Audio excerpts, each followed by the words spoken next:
आमचे जी नेते जी पॅन्थर सहित काही वेगळ्या या ठिकाणी गेले, काही गुलाम बी असतील की आमच्या मागासवर्गीय किंवा चाटुकारिता करीत असेल की प्रस्थापिताचं ढोंगण धुवत असतील, असे बी जागे होतील की बाबा आपल्या तिथं मातंग समाजावर आपल्या अन्याय होलेला आहे, की आपण म्हणजे बाबासाहेबांना सांगितलं की गुलामाला गुलामीची जाणीव करून द्या. मग त्या राजकारणामध्ये किंवा चाटुकारिता कसलेल्या गुलामाला देखील आम्ही जाणीव करून देणं गरजेचं आहे की बाबा रे हे मागात की आमच्यावर त्या मातंग समाजावर इथं अन्याय होलेला आहे, त्याला मागा म्हणायला हरकत नाही किंवा हे महारा म्हणायला हरकत नाही का मागासवर्गीय जी की बौद्धांची बी अवस्था काय त्याच्या ही चांगली नाही की मागाडा तुझ्यावर ह्या पद्धतीचा अन्याय चालू आहे आणि तू त्या प्रस्थापिताचं त्यांची ढुंगण धुवायचं बंद कर आणि समाजासाठी झट. मातंग समाज आमचा लहान भाऊ आहे आणि जो पण तुम्ही धम्मात येणार नाही तो पण हा अन्याय अत्याचार तुमच्यावर होणार. आजपर्यंत जे बघा तुम्ही प्रकरण एकही बौद्धाचं कुठलं स्मशानभूमीसाठी प्रकरण अडवलेलं मला दाखवा महाराष्ट्रामध्ये.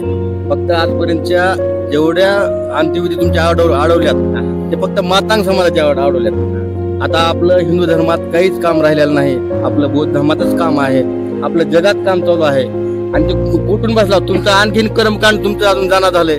आम्ही अगोदर बाबासाहेब स्वीकारला पाहिजे, आम्ही अगोदर महात्मा गौतम बुद्ध स्वीकारले पाहिजे. तर आमचा समाज मातंग समाज आतापर्यंत त्या प्रश्नाकडेच गेला नाही, म्हणजे त्या विचाराकडेच गेला नाही आणि त्याच्यामुळं ते विचार त्यांच्यामध्ये अंगीकारले नसल्यामुळे कुठंतरी ही तफावत मला या ठिकाणी दिसून येते आहे. माणसाला माणसाप्रमाणे जगवणारा या जगामध्ये एकमेव धर्म जर कोणता असेल तर तो म्हणजे बौद्ध धर्म आणि तो आम्हाला स्वीकारावा लागेल. स्वीकारल्याशिवाय गत्यंतर नाही, तरच आमच्यावरचे अन्याय त्या पद्धतीनं दूर होतील. पण एक दुर्दैव असं वाटतंय की जगण्यासाठीचा तर संघर्ष आहेच आहे, पण मेल्यानंतर ही तर या माणसाला सुखानं त्या प्रेतावर अंत्यविधी होत नाही. तो मेलेल्या हे प्रेताची हेटाळणा विटंबना गेल्या वेळेस त्या प्रेताचं शरण रस्ते वेळेस त्या प्रेतावर तो माणूस तो शेतकरी उभा राहिला. महिलांनी आक्रोश केल्यानंतर पुन्हा प्रशासनाने पोलीस प्रशासनाने मध्यस्थी केल्यानंतर त्या प्रेतावर अंत्यसंस्कार झाले. म्हणजे इतकी दुर्दैवी अवस्था आहे. राज्यघटनेमध्ये जो प्रत्येक व्यक्तीला अभिव्यक्ती स्वातंत्र्याचा कलम 19 मध्ये जो अधिकार दिलेला आहे, या मला वाटतं या अधिकारावरती गदा आणण्याचा प्रयत्न हे प्रशासन करत आहे. माणसाला पाणी जरी प्यायला नसलं तरी माणूस दुसऱ्या गावाहून पाणी आणून पिऊ शकते किंवा पाठीमाग एक 5-6 वर्षाखाली लातूरला रेल्वेनं पाणी आणून दिलं. म्हणजे पाणीही कुठूनही म्हणजे सगळ्या जीवनावश्यक गोष्ट पाणी आहे, तर पाणीही रेल्वेनं आणून सगळ्याला देऊ शकतो आपण. पण स्मशानभूमीचा प्रश्न उद्भवल्यास आपण कुठं जाऊ शकत नाही, आपल्याला प्रेत घेऊन दुसरीकडे जाता येत नाही.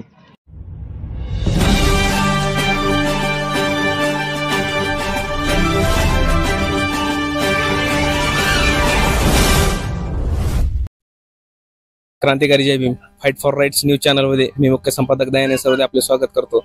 आज आपण धवेली येथील जो मसनवाटा आहे आणि पारंपरिक पद्धतीनं ज्या ठिकाणी शेकडो वर्षापासून त्या ठिकाणी अंत्यविधी होत होता, ती जागा तानाजी बोयने या शेतकऱ्याने दंडमशाही करून प्रशासनामध्ये हस्तक्षेप करून प्रशासनाला म्हणजे हाताशी धरून ती जागा त्या सातबाराहून कमी केली आणि कमी करून ती जागा गिळंकर करण्याचा आणि ती म्हणजे मसनवाटा खाण्याचा प्रकार त्या ठिकाणी घडून आला.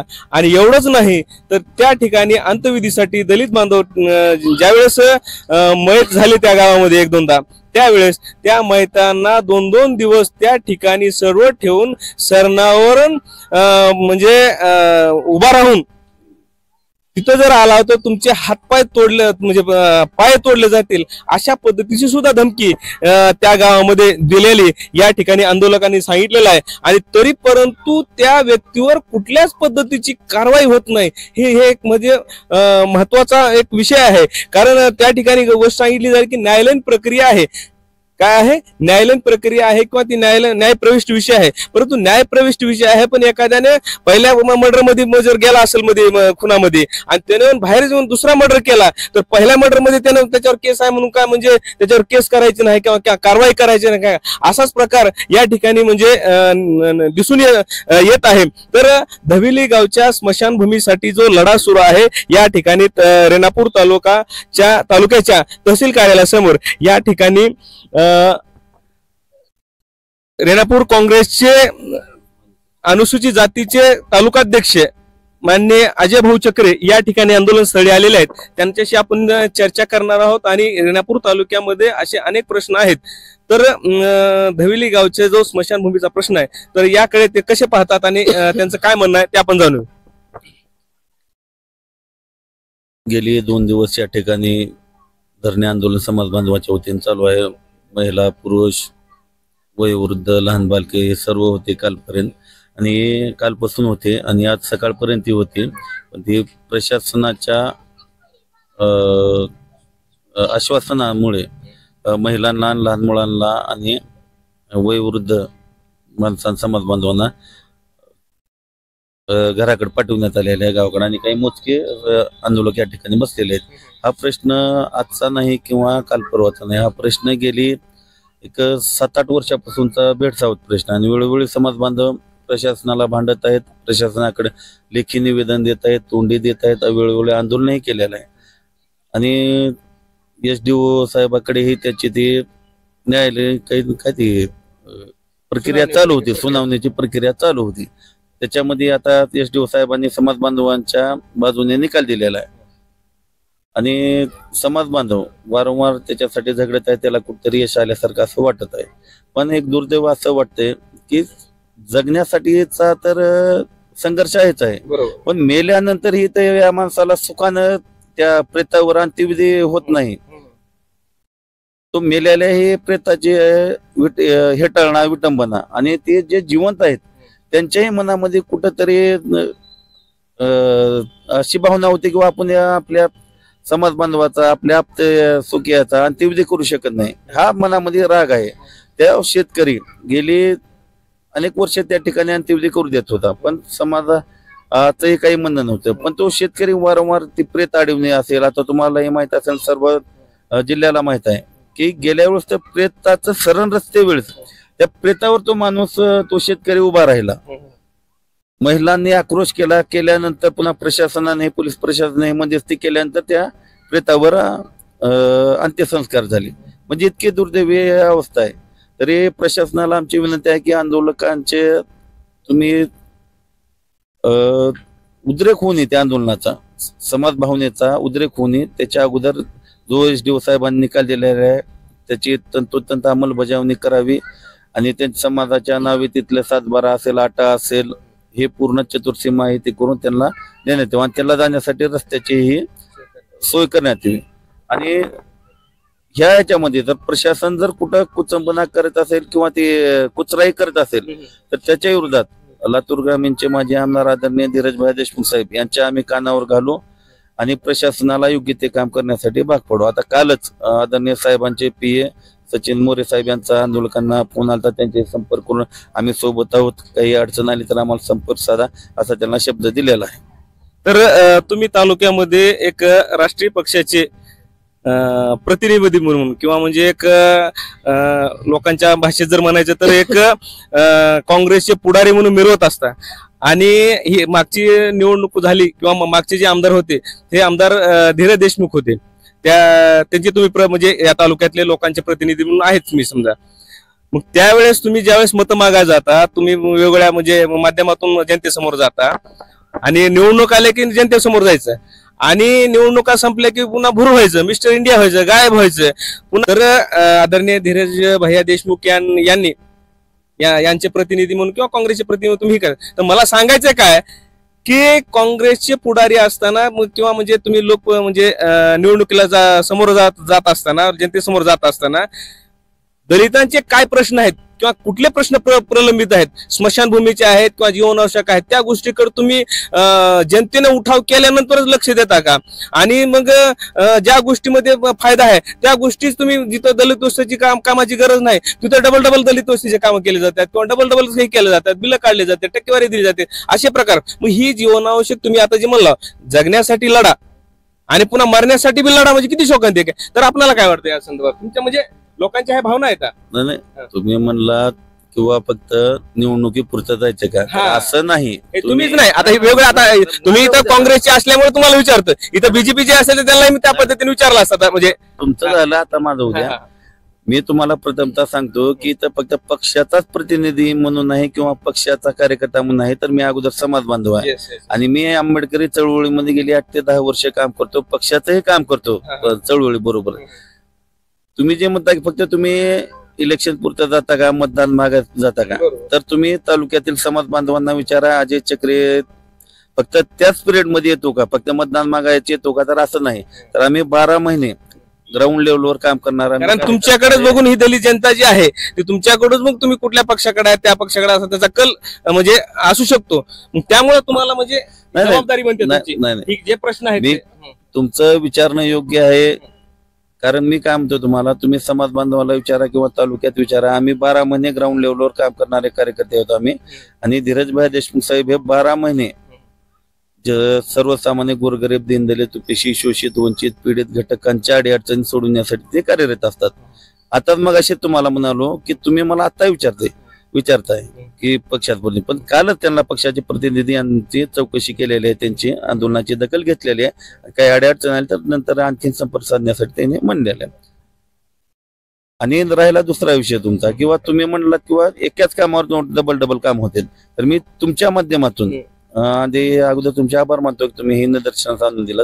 आणि तुमच्या माध्यमातून मी समाज बांधवांना तालुक्यातल्या आवाहन करू इच्छितो की असा जर कुठं प्रकार घडत असेल तर तुम्ही माझ्याशी तर संपर्क साधा. पण गावचे ग्रामसेवक असतील, तलाटे असतील आणि इथं तहसीलदार मॅडम यांच्याकडे लेखी तक्रार करा.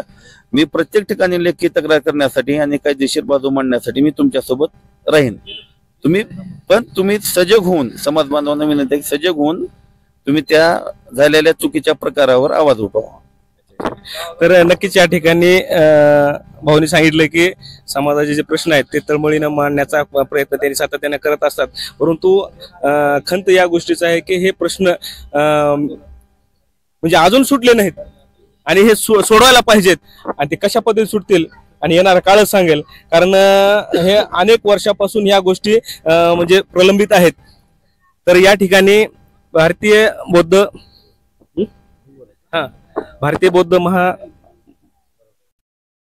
बौद्ध महासभेचे मराठवाडा महासचिव प्राध्यापक किशोर चक्रे सर हे धवेली गावच्या धवेली तालुका रेणापूर आंदोलनस्थळी प्राध्यापक किशोर चक्रे सर मराठवाडा महासचिव भारतीय बौद्ध महासभा हे या ठिकाणी आलेले आहेत. तर त्यांच्याकडून या आंदोलनासंदर्भात म्हणजे त्यांचं मत जाणून घेऊ. आणि हे जे प्रश्न निर्माण होत आहेत हे प्रामुख्याने रेणापूर तालुक्यात अनेक गावामध्ये आहे प्रश्न हा. त्याच पद्धतीनं ज्या ठिकाणी मातंग समाज आहे त्या ठिकाणी आहे. आणि काल एक महिला बोलत असताना काय म्हणले, आम्ही मांगाव म्हणून आमच्यावर म्हणजे अन्याय व्हायलाय का, आम्ही मांगाचे आहोत म्हणून म्हणजे आमच्या म्हणजे अंत्यविधी करू दिला जात नाही का. मग एक मांग आणि बौद्ध ह्या कशा पद्धतीने बघता. आणि अन्याय राजरत्न आंबेडकर सरांनी मागे स्टेटमेंट दिलं होतं की बौद्ध बनल्यानंतर तुमचा काय होतंय, अन्याय होत नाही, बौद्धावर अन्याय होत नाही. इथल्या अनुसूचित जातीवर आणि इथल्या मांगा महारावर किंवा ह्याच्यावर त्याच्यावर म्हणजे इथल्या दलित जातीवर हे होते. तर त्या अनुषंगाने तुमची भूमिका काय आहे. आता विषय थोडासा वेगळा होईल, परंतु अन्याय अत्याचाराचा शोध घेण्यासाठी किंवा त्याच्या म्हणजे पाठीमागील पार्श्वभूमी जाणून घेण्यासाठी आणि डॉक्टर बाबासाहेब आंबेडकरांनी जो म्हणजे एक म्हणजे माणूस बनण्यासाठी एक बौद्ध धम्म दिला, भारतीय संविधान दिलं, आरक्षण दिलं, सन्मान दिलं. तर त्या संदर्भात आजच्या परिस्थितीत सुद्धा मरण्यासाठी सरांनी काल सांगितलं की आम्हाला स्वतःला जाळण्यासाठी म्हणजे जनमंतकचे मुख्य संपादक चंद्रकांत सूर्यवंशी सरांनी काल बोलत असताना स्टेटमेंट दिलं की मरण्यासाठी, स्वतःला मरण्यासाठी, जाळण्यासाठी, जागा मिळवण्यासाठी आम्हाला संघर्ष करावा लागतोय. हे स्वातंत्र्याचं अपयश आहे का म्हणजे काय आहे हे सुद्धा म्हणजे जाणून घेणं गरजेचं आहे. तर आपलं या संदर्भात काय भूमिका आहे. सर्वांना नमो बुद्धाय जय भीम. धवेली गावचा हा विषय आजचा नाही, त्यावरती 10-12 वर्ष खालचा विषय आहे. चंद्रकांत सूर्यवंशी खरा हाडाचा कार्यकर्ता आहे आणि त्यावरून ह्यांची धग तिथे गेली. आणि हे प्रकरण वाढण्याचं एवढंच कारण आहे की ज्या समाजावर अन्याय झाला त्याने कधी आवाजच उठवला नाही ना. आणि कसं आहे, आता तुम्ही बौद्ध आणि मातांग जर म्हणलं तर ह्याच्यात कारण आहेत. बौद्ध अन्याय सहन कधीच करून घेत नाही आणि त्या बौद्धाच्या नादाला कोणी दुसरं लागतही नाही. पण मातांग समाजाचा बंधूच आहे. पण हा त्या अन्यायाच्या खाली शेवटी कसं आहे, आणखी करेक्ट करतो, कुणाला बौद्ध धर्म स्वीकारायचा का नाही स्वीकारायचा हा त्याचा म्हणजे वैयक्तिक प्रश्न आहे, त्याच्याबद्दल काही नाही. आपण एक तुम्हाला धम्मात यायचे का नाही, नाही, जवळ एक असलेला बोलायला. बिलकुल बिलकुल धम्मात यायचे का नाही हा तुमचा प्रश्न आहे. पण धम्मात आल्यानंतर तुमचं स्वागत आहे अगोदर. कारण मातांग समाज आमचा लहान भाऊ आहे. आणि जोपर्यंत तुम्ही धम्मात येणार नाही तोपर्यंत हा अन्याय अत्याचार तुमच्यावर होणार. आजपर्यंत बघा तुम्ही प्रकरण एकही बौद्धाचं कुठलं स्मशानभूमीसाठी प्रकरण अडवलेलं मला दाखवा महाराष्ट्रामध्ये. फक्त आजपर्यंतच्या जेवढ्या अंत्यविधी तुमच्या अडवल्यात ते फक्त मातांग समाजाच्या अडवल्यात. कारण काय होते, तुम्ही अन्याय सहन करता, त्या अन्यायाला वाचा फोडण्यात तुम्ही काहीच करत नाही, मुख घेऊन तुम्ही गप बसता. पण बौद्ध समाज असं करीत नाही. बौद्ध समाज आज अन्याय झाला तर उद्या पेटून उठतो आणि संघर्ष करतो. हे संघर्ष केल्याशिवाय हा प्रश्न मिटणार नाही. तुम्ही आता संघर्षाच्या वाटेवर आहात आणि हा प्रश्न मिटणार आहे. पण काय होते माहिती आहे का, स्थानिक लेवलला ज्या ह्या शेतकऱ्यानं हे प्रकरण त्या कर्मचाऱ्याला हाताशी धरून तो मसनवटा स्वतःच्या नावावर करून घेतला. कारण हा मसनवटा वहिवाटीचा होता, वडिलोपार्जित होता. जुना असल्यामुळं त्याने त्या तलाट्याला त्या मंडळाधिकाऱ्याला पैसे देऊन स्वतःच्या नावावर केला. आज ह्या शासनानं 2 वर्ष झाले SDOचा निकाल बी लागला. निकाल लागून ही प्रशासन उदासीन आहे. कारण हे कधीच त्या समाजाच्या नावानं स्मशानभूमी करायला पाहिजे होती, ती केली नाही. आणि म्हणून आताही माझं प्रशासनाला विनंती आहे की ती लवकरात लवकर करावी. कारण हे प्रकरणाचे धग आता वाढलेली आहे. भविष्यामध्ये हे प्रकरण इतकं चिघळल की त्याचा स्फोट झाल्याशिवाय राहणार नाही. म्हणून आज घडलेल्या ह्या 8-10 दिवसामध्ये त्यांच्या नावानं हा कबाला देऊन टाकावा आणि मातांग समाजाच्या नावानं ती सार्वजनिक स्मशानभूमी म्हणून या शासनानं देवी. आणि त्याच्यानंतर हे आंदोलन संपून जाईल. आणि त्या जनकुनी हे प्रकरण ते केलं त्यावेळेस तलाठी असतील, मंडळाधिकारी असतील, तहसीलदार असतील, नायब तहसीलदार असतील, त्यांच्यावर कायदेशीर कारवाई करण्यात यावी. भविष्यामध्ये कुठलाही मातांग समाजाचा कुठला मसनवटा दुसऱ्याच्या नावाने करील, कुठला तलाठी मंडळाधिकारी करील, यांना एक चाप बसल आणि तो अन्याय होणार नाही. म्हणून भविष्य काळामध्ये माझं म्हणणं आहे मातांग समाजाला की त्यांना बौद्ध धर्माच्या वाटेवर यावं आणि बौद्ध धर्म स्वीकारावा.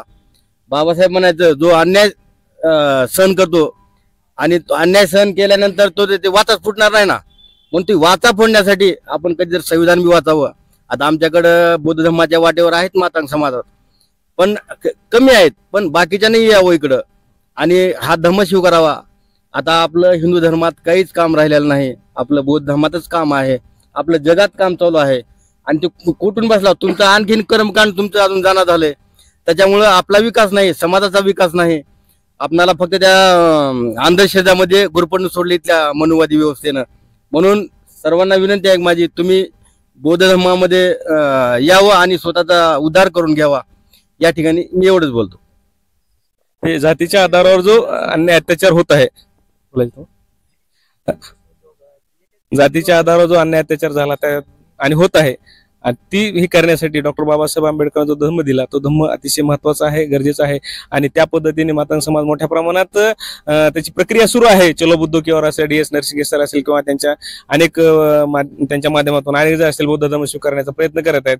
म्हणजे गावखेड्यामध्ये जाती व्यवस्था जी बळकट झालेली आहे आणि जाती व्यवस्थेचे जे स्वरूप आहे मनुवादी स्वरूप, कारण बौद्ध समाज हा आता विद्रोही झाला किंवा बाबासाहेबांच्या विचारावर चालत आहे, परंतु राहिलेला तर भाऊ जो आहे मातंग समाज तो गावातले किंवा गावगाड्यातले जे गोष्टी आहेत त्यामुळे कुठं तर पिचला जात आहे. आणि त्यामुळेच सर्व राग हा मातंग समाजावर काढला जात आहे का, हा देखील प्रश्न या ठिकाणी निर्माण झालेला आहे. तर या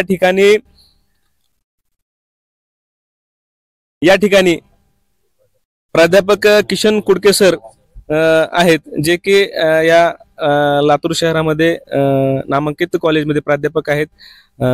या समाजाला नेहमी मार्गदर्शन करणारे, वेळोवेळी चांगल्या गोष्टी सांगणारे असे प्राध्यापक किशन कुडके सर यांच्याशी आपण संवाद साधणार आहोत की या प्रश्नाकडे आपण कसं पाहता आणि हा प्रश्न मिटेल का.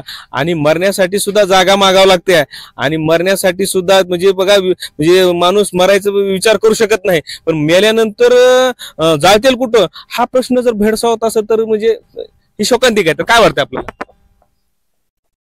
सर्वप्रथमतः सर्वांना माझा सप्रेम जय भीम, नमो बुद्धाय. खरं म्हणजे मानव जातीमध्ये जीवन जगत असताना अनेक प्रश्न निर्माण होत असतात. स्वातंत्र्यपूर्व कालखंडापासून ते स्वातंत्र्यानंतरही मागासवर्गीय अनुसूचित जाती जमातीतील लोकांच्यावरती अन्याय अत्याचाराचे अनेक प्रश्न निर्माण झाले. आणि ह्या अन्याय अत्याचाराच्या प्रश्नाला बगल देण्यासाठी किंवा हे अन्याय अत्याचाराचे प्रश्न सोडवण्यासाठी या देशामध्ये महामानव परमपूज्य बोधिसत्व डॉक्टर बाबासाहेब आंबेडकरांनी आम्हाला अन्यायाचा विरोध करा, जो अन्याय सहन करील तो गुन्हेगार असतो, अन्याय करणाऱ्यापेक्षा अन्याय सहन करणारा खरा गुन्हेगार आहे, असं शिकवण आम्हाला दिलेली आहे. खऱ्या अर्थानं अजयजींनी आणि किशोरजींनी या ठिकाणी सांगितलं, त्यांचंही अत्यंत बरोबर आहे. कारण जीवन जगत असताना जीवन मरणाचा प्रश्न असतो. आम्हाला जिवंत असतानाही यातना असतात आणि मरणानंतरही यातना मिळतात. म्हणून इथल्या प्रस्थापित समाजवाद्यांची ही खऱ्या अर्थानं शोकांतिका आहे. चंद्रकांत सारखा एक कार्यकर्ता धवेली या गावामध्ये स्मशानभूमी मिळावी म्हणून अत्यंत परिश्रमपूर्वक कष्ट घेतो आहे, आंदोलन करतो आहे. त्याच्या पाठीशी धवेलीकर सुद्धा चांगल्या पद्धतीने उभे आहेत, ठामपणे उभे आहेत. अशा पद्धतीनं जर उभं राहिला तर खऱ्या अर्थानं हा प्रश्न सुटल्याशिवाय राहणार नाही. सांगायचं म्हणजे सकाळी जेव्हा मी तहसीलदार मॅडमला 2दा फोन केला या संदर्भामध्ये बोलण्यासाठी प्रशासकीय लेवलवरती, कारण आम्ही प्रशासनातली माणसं जरी असलो तरी समाजाच्या बाहेरची माणसं नाहीत. समाजासोबत राहावं, समाजाचे काय प्रश्न आहेत, त्यांच्या काय अडीअडचणी आहेत हे समजून घेणं आमचं कर्तव्य समजत असतो. कारण बाबासाहेबांनी आम्हाला सांगितलेलं आहे की समाजसेवा करा, समाजसेवा केला तर समाजाचे प्रश्न सोडवता येतील. त्या पद्धतीनं जोपर्यंत तुम्ही समाजात जात नाहीत तोपर्यंत आपल्याला समाजाचे प्रश्न कळत नाहीत. आणि म्हणून आम्ही जयंतीच्या माध्यमातून, विविध कार्यक्रमाच्या माध्यमातून समाजाच्या समोर जात असतो, समाजाला मार्गदर्शन करत असतो, समाजाचे प्रश्न समजून घेत असतो आणि आपापल्या परीनं, आपापल्या पद्धतीनं जेवढं शक्य होईल तेवढं या समाजाचे प्रश्न सोडवण्याचा प्रयत्न करत असतो. इथं भांडायचं झालं तर कोणाला भांडायचंय? इथं प्रशासनाला भांडायचे आम्हाला. कारण प्रशासनाच्या माध्यमातूनच ही कारवाई व्हायला पाहिजे. या प्रश्नावरती जर कोण निर्णय देणार असेल तर तो प्रशासन देणार आहे. कोण अडवलं, कोण याच्या म्हणजे आडवं येत आहे हा प्रश्न बाजूला ठेवून स्मशानभूमी कशी मोकळी करून देत आहे. किशोरजींनी सांगितल्या पद्धतीने आम्ही अगोदर बाबासाहेब स्वीकारला पाहिजे, आम्ही अगोदर महात्मा गौतम बुद्ध स्वीकारले पाहिजे. तर आमचा समाज, मातंग समाज आतापर्यंत त्या प्रश्नाकडेच गेला नाही, म्हणजे त्या विचाराकडेच गेला नाही. आणि त्याच्यामुळं ते विचार त्यांच्यामध्ये अंगीकारले नसल्यामुळे कुठंतरी ही तफावत मला या ठिकाणी दिसून येते आहे. माझ्यासारख्या माणसानं तर बुद्ध, शाहू फुले, आंबेडकर पूर्णपणे जीवनाला आम्ही वाहून घेतलेलं आहे. कारण यांच्या विचारावरच आमच्या जीवनाची वाटचाल आहे. आणि म्हणून हे विचार स्वीकारण्याशिवाय आम्हाला दुसरा पर्याय नाही. आणि त्यांच्या मताशी मी 100% सहमत आहे. हे केलंच पाहिजे. कुणाच्या मताशी? प्राध्यापक किशोर चक्रे यांनी जे मत मांडलं की बौद्ध समाजाकडे यायला पाहिजे, ते तत्वज्ञान आपण अजयजींनी जे म्हटलं ते त्यांच्याच मताशी मी सहमत आहे. कारण याच्याशिवाय आम्हाला पर्यायच नाही. आम्हालाच नव्हे, केवळ आमच्याच समाजाला नव्हे तर संपूर्ण जगाला शांतीचा संदेश देणारे तथागत महामानव मान्य करावेच लागतील. त्याच्याशिवाय गत्यंतर नाही. माणसाला माणसाप्रमाणे जगवणारा या जगामध्ये एकमेव धर्म जर कोणता असेल तर तो म्हणजे बौद्ध धर्म आहे. आणि तो आम्हाला स्वीकारावा लागेल. स्वीकारल्याशिवाय गत्यंतर नाही. तरच आमच्यावरचे अन्याय त्या पद्धतीनं दूर होतील. आता त्या दोघांनी जो प्रश्न निर्माण केला की महार समाजावरती एवढे अन्याय होत नाही किंवा बौद्ध समाजाच्या स्मशानभूमीच्या बाबतीमध्ये कुठेही अडवणूक केली जात नाही आणि मातंग समाजाच्या बाबतीमध्ये अडवणूक केली जाते. त्याचं कारण असं आहे की सुरुवातीपासूनच हा बौद्ध धर्म बाबासाहेबांच्या विचाराशी जुळलेला आहे, त्यांची नाळ जुळलेली आहे. आणि या देशामध्ये मोठ्या प्रमाणामध्ये तो विचार स्वीकारल्यामुळं अन्याय विरुद्ध बंड करण्याची धमक त्यांच्यामध्ये मोठ्या प्रमाणामध्ये दिसून येते आहे. त्या पाठोपाठ हा मातंग समाज सुद्धा वाटचाल करतो आहे. करत नाही असं म्हणता येणार नाही. कारण त्यांच्या पाठीपाठ आम्ही त्यांना थोरले बंधू समजतो. आता इथं महार मांग हा विषय सोडून दिला पाहिजे. खरं तर इथं माणुसकीचा, मानवाचा विषय केला पाहिजे. बुद्धाचे विचार आपण स्वीकारले पाहिजेत, बाबासाहेबांचे विचार स्वीकारले पाहिजेत. कारण बुद्धांचे आणि बाबासाहेबांचे विचार एका विशिष्ट जातीसाठी किंवा धर्मासाठी नाही, ते सगळ्यांसाठी आहेत. मग तो मांग महार ढोर सामार साळी माळी कोळी हाटकर धनगर मग कुणी मराठा कुणबी सगळे यामध्ये येत असतात. त्याच्यामुळे तो विषय हा येत नाही. विषय काय येतो की आम्हाला स्मशानभूमीमध्ये आमचं प्रेत सुद्धा जाळू दिलं जात नाही. हा खरा शोकांतीचा. देशाच्या स्वातंत्र्याच्या 75 वर्षानंतरही आमच्या देशामध्ये ही जर परिस्थिती असेल तर खऱ्या अर्थानं आम्ही न्याय कशा पद्धतीनं मिळवून घेणार आहोत हा मोठा प्रश्न आमच्या समोर आहे. आणि म्हणून त्यासाठी एकच नव्हे तर आपण सगळ्यांनी मिळून या प्रश्नाला आपण उचलून धरलं पाहिजे. प्रशासनाच्या दरबारी आपण गेलं पाहिजे. एवढंच नव्हे तर आमचे जे काही लोकप्रतिनिधी आहेत त्यांच्या कानावरती हे विषय घातले पाहिजेत. कारण आम्ही त्यांना मतदान देऊन निवडून दिलेलं आहे आणि त्याच्या माध्यमातून आपण त्यांच्या, कारण विधानमंडळामध्ये आपले प्रश्न मांडणारा आपला प्रतिनिधीच असतो.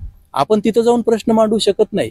त्यांच्या माध्यमातूनच आपले प्रश्न मांडले जातात. म्हणून त्यांच्या कानावरती आपण घातलं पाहिजे. राजकारणातील माणसावरती आपण एवढा आकसही करून चालत नाही. कारण तेही आंदोलनस्थळी ऍडव्होकेट राजजी मस्के सर यांचं या ठिकाणी म्हणजे त्यांनी भेट दिलेली आहे. तर दवणगावचे ते ग्रामपंचायत सदस्य आहेत. या ठिकाणी रेणापूरच्या न्यायालयामध्ये ते प्रॅक्टिस करत असतात. अनेक सामाजिक भान ज्ञान असणारं व्यक्तिमत्व म्हणून त्यांच्याकडे पाहिलं जातंय. तर त्यांच्याकडून जाणून घेऊ की या रेणापूर तालुक्यामधल्या जे समस्या आहेत, प्रशासन म्हणजे सरकार आणि या सगळ्या ह्याच्यामध्ये जनता कशा पद्धतीनं जीवनावश्यक गोष्टीसाठी लढत आहे आणि मरत आहे, त्याबद्दल आपल्याला काय वाटतं? मी प्रथमतः फाईट फॉर राईटचे मुख्य संपादक दयानंदजी सरवदे साहेब यांचं मी धन्यवाद देतो. मोजे धवेली येथे स्मशानभूमीचा जो प्रश्न आहे तो कित्येक काळापासूनचा आहे. वडिलोपार्जित जमिनीवरती तिथे जी नोंद आहे स्मशानभूमी मागासवर्गीयांची आहे. हे भारतीय राज्यघटनेमध्ये जो प्रत्येक व्यक्तीला अभिव्यक्ती स्वातंत्र्याचा कलम 19 मध्ये जो अधिकार दिलेला आहे, मला वाटतं या अधिकारावरती गदा आणण्याचा प्रयत्न हे प्रशासन करत आहे.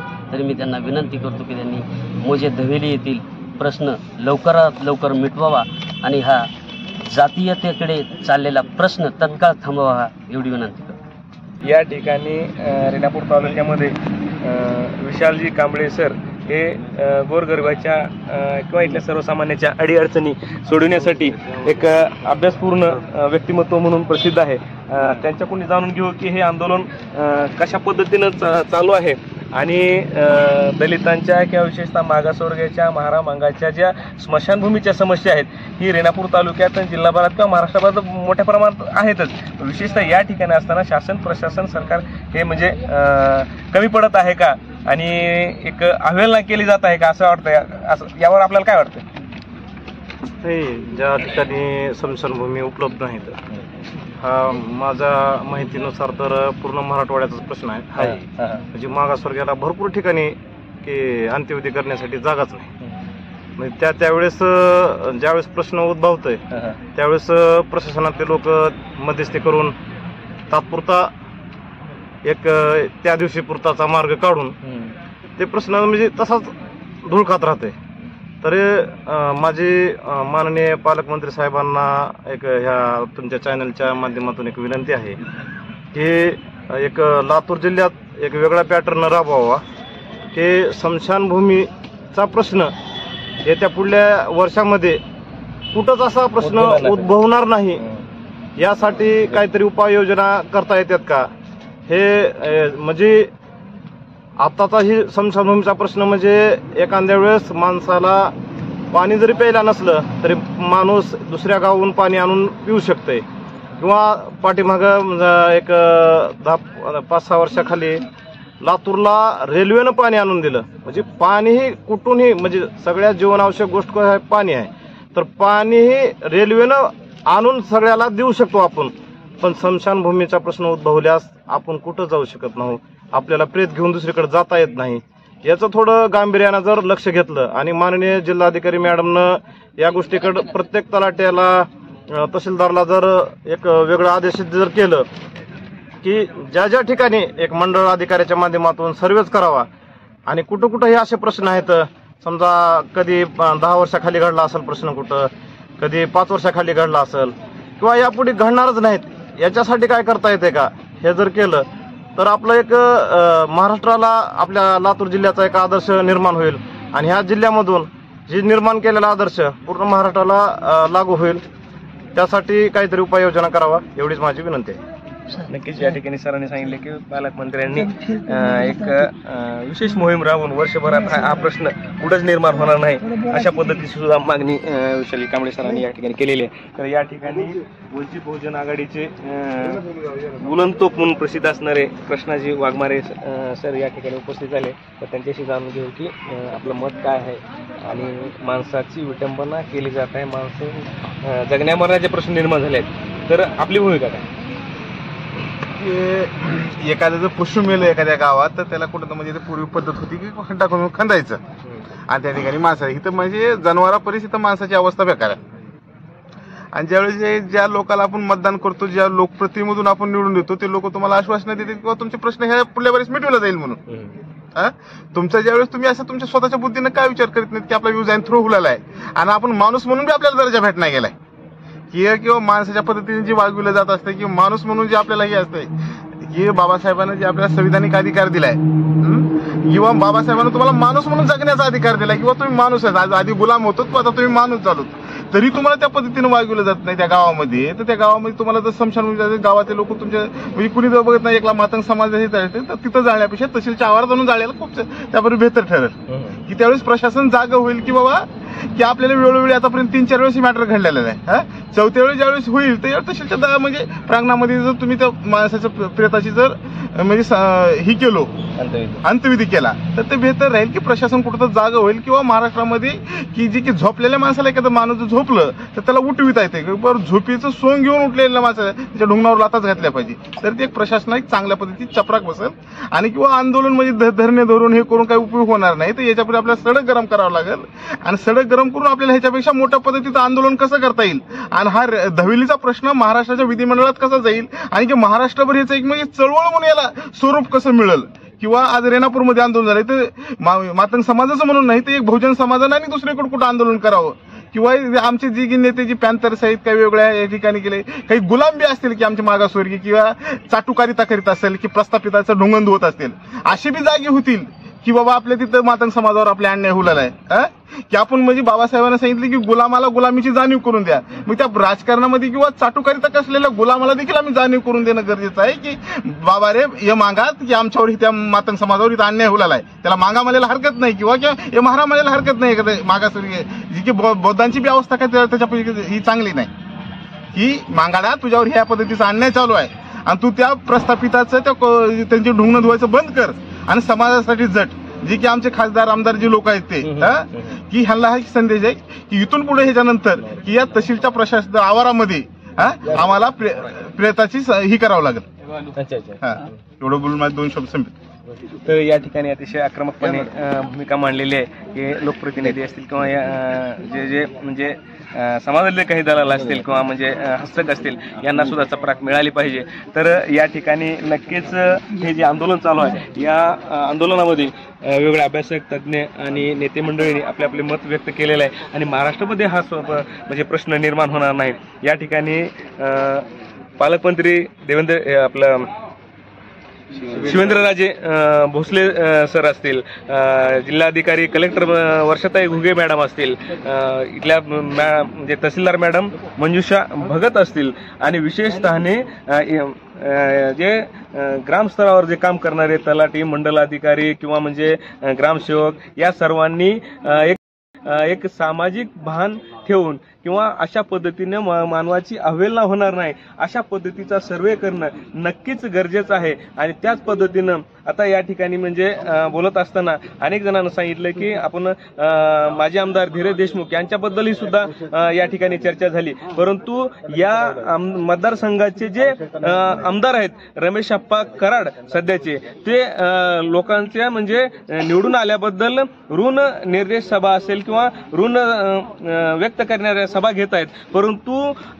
एक विशिष्ट समाज जो वंचित आहे, दबला आहे, पिचलेला आहे, शेकडो वर्षापासून म्हणजे म्हणजे हक्क असणारा समाज, त्या मसनवाटी जागा असणारा ती नाकारला आणि अंत्यविधी त्या ठिकाणी नाकारला जातोय. त्या ठिकाणी त्यांनी भेट देण्याचा त्यांच्याकडे वेळ नाही. रमेश आप्पा कराड यांनी हा प्रश्न विधानसभेमध्ये म्हणजे मांडावा आणि या लोकांचे प्रश्न म्हणजे मातंग समाजाचे असतील किंवा त्या दलितांचे प्रश्न हे सुद्धा महत्त्वाचे असतात, अशा पद्धतीची सुद्धा भूमिका नक्कीच दाखवावी. अशा आपल्याला यावर काय वाटतं हे आम्हाला प्रतिक्रियेच्या माध्यमातून कळवा. आणि आमच्या आंबेडकरवादी पत्रकारिता आवडली असेल तर व्हिडिओला लाईक करा, शेअर करा आणि चॅनलला सबस्क्राईब करायला विसरू नका. जय भीम, क्रांतिकारी जय भीम.